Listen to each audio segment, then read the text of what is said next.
Olá, segundo ano, tudo bem com vocês? Comigo está tudo certo, graças a Deus. Hoje nós vamos dar sequência ao conteúdo do nosso livro, Estudando o Modernismo em Portugal. Só que para isso eu vou usar hoje não um livro, mas um slide, em que a gente vai estar apresentando para vocês esse conteúdo.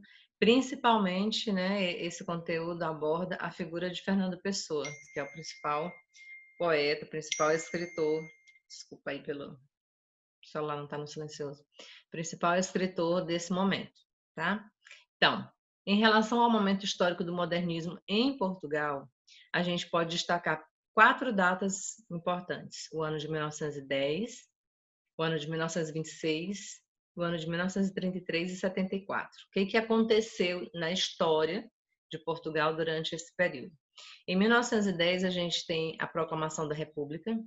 De 1910 a 1926, a gente tem a Primeira República, com o domínio do Partido Democrático, com predominância centro-esquerdista, com a participação do país na Primeira Guerra Mundial, com a estabilidade político-social. Em 1926, a gente tem o golpe de Estado. E de 1933 a 1974, a gente tem a ditadura salazarista. Então, são alguns momentos altos da história que merecem destaque. Em relação à cronologia do modernismo em Portugal, a gente também, assim como no Brasil, tem 3 gerações. A primeira geração chamada geração Orfeu, a segunda geração chamada geração Presença e a terceira geração chamada geração Neorrealismo. A primeira geração ela inicia no ano de 1915 com a fundação da revista Orfeu e termina em 1927 com a fundação da revista Presença. Eram revistas de circulação bastante importante para a disseminação dessa escola, dessas características e de alguns acontecimentos também importantes ali de Portugal. A segunda geração inicia logo após, em 1927, com a fundação da revista Presença e termina em 1940 com a eclosão do neorrealismo. E a terceira geração começa em 1940 com o neorrealismo, que marca o fim da segunda geração. Em relação aos autores, a gente tem também dividido por geração. Por exemplo, na primeira geração, os escritores de destaque são Fernando Pessoa e Mário de Sá Carneiro, e apresenta como principal característica deste grupo o comportamento iconoclasta. O que é comportamento iconoclasta? São comportamentos de rebeldia meio que religiosa, sabe? De pessoas que destroem imagens religiosas.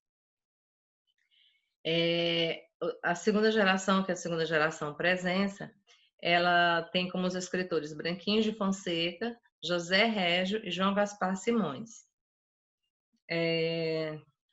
Só explicando, só colocando aqui que eu peguei para vocês, ó, iconoclasta, que ou aquele que destrói imagens religiosas ou se opõe à sua adoração, que ou aquele que destrói imagens em geral, imagens religiosas, para vocês entenderem aí o comportamento desses escritores da primeira geração. E na terceira geração do neorrealismo, a gente tem mais autores: o Ferreira de Castro, Carlos de Oliveira, Fernando Namora, Alves Redol, José Cardoso Pires e Virgílio Ferreira. E eles têm como principal característica a literatura engajada, que é a literatura que tem um compromisso utilitário. Nessa segunda geração, que eu não falei, a gente tem aí como é que diz, a principal característica do grupo, que é esse elitismo, né? A arte pela arte. Bom, então, no modernismo em Portugal, a gente tem o que é chamado de orfismo, que é uma menção à revista Orfeu e ao período do que isso representava. Em relação às características desse orfismo, a gente pode destacar o domínio da metafísica e do mistério, ou seja, os escritores impregnados de uma religiosidade esotérica, do gosto pelas ciências ocultas, de um sebastianismo místico, a gente vê que eles tornaram-se herméticos, pouco acessíveis.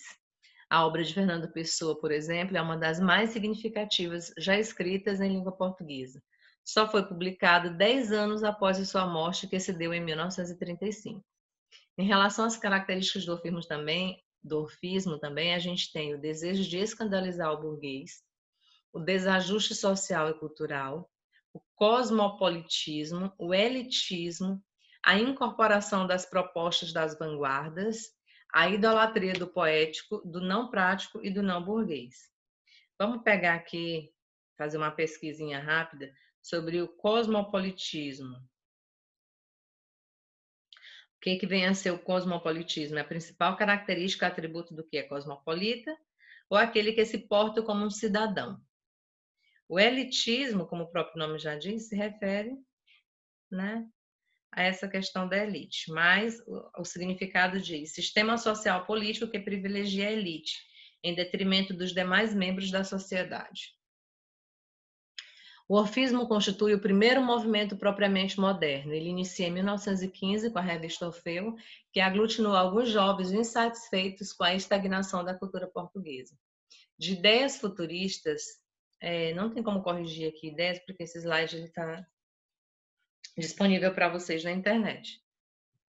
Vocês podem revisar facilmente procurando por ele aí. Então, mais ideia não tem mais acento, tá, pessoal?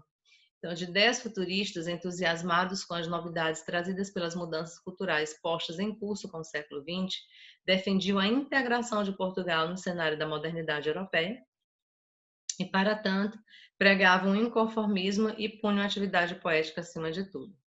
E o grande nome, né, que o livro de vocês destaca é o Fernando Pessoa, que é a grande figura da geração, seguido perto por Mário de Sá Carneiro, Alfredo Pedro Guisado, Santa Rita, pintor, Armando Cortes Rodrigues e Almada Negreiro. Este último, autor de um romance com nome de Guerra, uma das raras obras em prosa numa geração primordialmente poética. De Orfeu ainda sairia um segundo número em 1915, mas o terceiro anunciado para o ano seguinte não chegaria a vir ao público.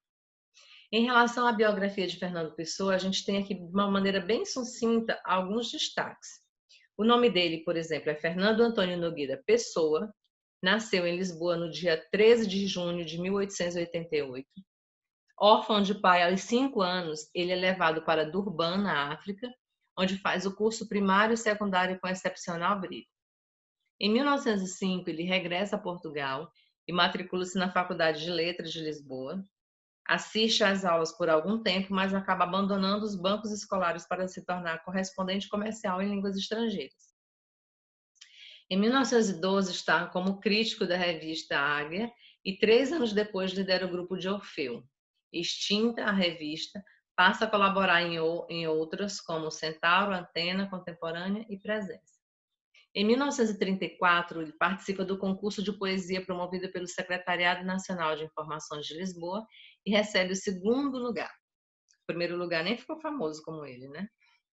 Em 1935, recolhe-se doente ao hospital e falece em 30 de novembro. Mas o Fernando Pessoa, ele era múltiplo, né? Ele era plural. E ele não cabia em uma só pessoa, por isso ele cria heterônimos, que são alguns outros personagens que têm a sua própria biografia. Não são pseudônimos, como acontece lá no arcadismo, são heterônimos. Ele constitui um caso ímpar de desdobramento de si mesmo em outras personalidades poéticas, o que se torna visível por sua capacidade de deixar-se possuir por outros seres, que como eles são poetas, e de assim criar outros eus, que são os heterônimos. Os heterônimos não são pseudônimos. Fernando Pessoa não inventou personagens poetas, mas criou obras de poetas e, em função delas, as biografias de Álvaro de Campos, Ricardo Reis e Alberto Caeiro, que são seus principais heterônimos. A gente pega os principais, mas eles têm outros menos famosos. Por exemplo, cada um deles tem uma personalidade, gente. Eles têm a sua biografia, o seu estilo e a sua personalidade. Fernando Pessoa também é Álvaro de Campos, o poeta das sensações do homem moderno. A poesia de Álvaro de Campos é marcada pela inquietação do século XX, personalidade citadina que louva o movimento e as máquinas. Tomado pela emoção da existência, tem a consciência da vida, do progresso, da era das máquinas, do barulho, da eletricidade e da velocidade. Mas é triste, devastadoramente triste. Devastadoramente triste. E seus poemas mais conhecidos são Ódio Triunfal, Tabacaria e Poema em Linha Reta. O Ricardo Reis é o poeta neoclássico. Helenista, portanto, cultivador de características estruturais e de temas clássicos, Ricardo Reis tem sua poesia marcada pelo carpe diem horaciano, ou seja, em suas odes, Aparecerá o lema: gozar a brevidade da vida, o momento, aproveitar cada segundo, gozar o dia, desfrutar o que se possa obter do momento em que se vive. E cultua o paganismo. E o Alberto Caeiro, que é o poeta pastor, ele chamava-o de meu mestre Caeiro, o mais importante de seus heterônimos. Era um homem do campo, simples, no entanto um ser especulativo, perquiridor do mundo. Seus poemas mais importantes são reunidos sob o título de O Guardador de Rebanhos, um livro, inclusive, que foi tema de redação da UEMA, há uns 2 anos atrás, e Poemas Completos de Caeiro, 2 ou 3 anos, não me recordo bem. E tem o Fernando Pessoa Ortônimo, que são os poemas que são assinados por ele mesmo, o próprio Fernando Pessoa. Esses ortônimos têm facetas distintas entre si, mas que, no entanto, se completam. Captou o lirismo do passado português e evoluiu deste saudosismo para o paulismo e depois para o interseccionismo e o sensacionismo. 3 formas de requintamento da poesia saudosista, graças ao exacerbamento deliberado, ao culto, ao vago, ao sutil e ao complexo, e à influência simultânea do cubismo e do futurismo. Mensagem é um livro exemplar composto por 44 poemas. É mesmo uma mensagem ao povo português em plena ditadura salazarista. É como se Pessoa quisesse sacudir os brios da pátria e fazê-la lembrar-se de um tempo de grandeza, de conquista e de prosperidade.